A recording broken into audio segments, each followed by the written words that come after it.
Alright, current events watch number 3 for IST 100. Starting off with migration out of Venezuela. This is an article found by Forbes, and so they're reporting that Venezuelans are propelled or motivated to the United States by humanitarian crises and not border policy. So, to start with that, the human rights disaster that's been going on since about 2015, when they saw a large drop in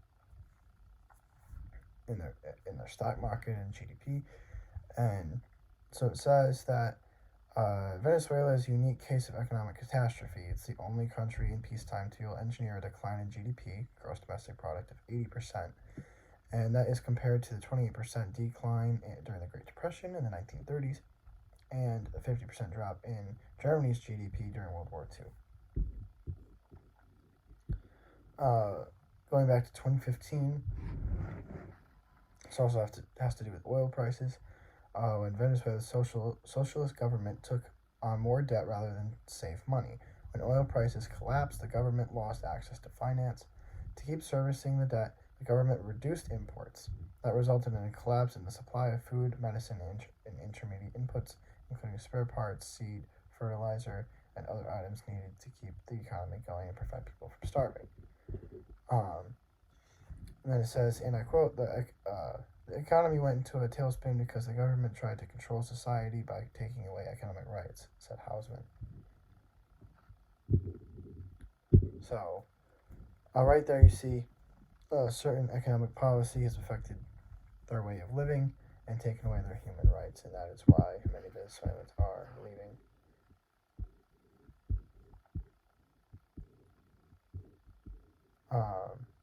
Last month in December, as far as migration out of Mexico, this article was found by CNN, and the title of it is "Everyone Can Now Agree the U.S. Has a Border Crisis." And it says a pointless argument battered Washington for much of this year whether the southern U.S. border is in crisis, but no one is doubting the chaos and potential migrant surge that could be triggered by an imminent policy shift next week. This was in December 16th, and they're talking about Title 42 being re-invoked by the Biden administration. That was previously invoked by the Trump administration.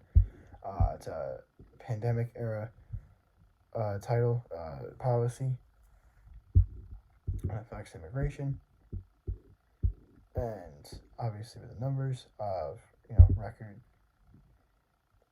migrant surges dropping a little bit in the last month. Pretty much mainstream media is admitting that we have a U.S. border crisis on our hands, and not much has changed in the last month.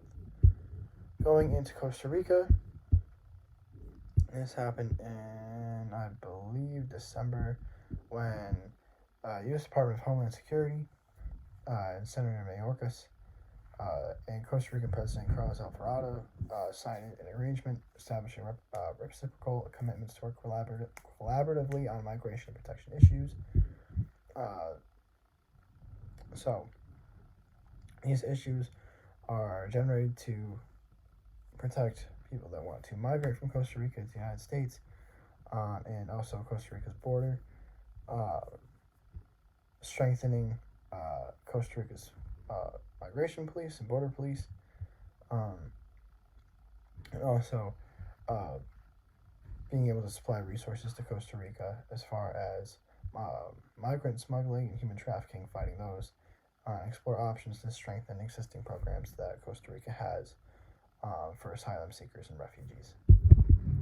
And lastly, this one, very recent, January 15th, New York City Mayor Eric Adams traveled to the southern border,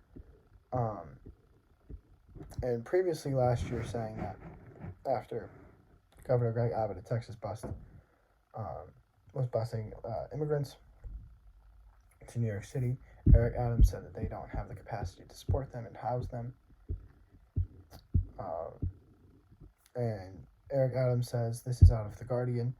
No city deserves what is happening. This is a beautiful city, he said of El Paso, and what happened over the last few months undermines this city. He said that since September, thousands of migrants, about 3,100 according to Adams' estimate, has been bused to New York City from Texas Governor Greg Abbott without New York's agreement. Many of the migrants are being sent involuntarily with often no direction where to go after arriving. And the city obviously has many homeless shelters, and so these migrants are being avoided by homeless people themselves due to the sheltered system of record abuse and violence.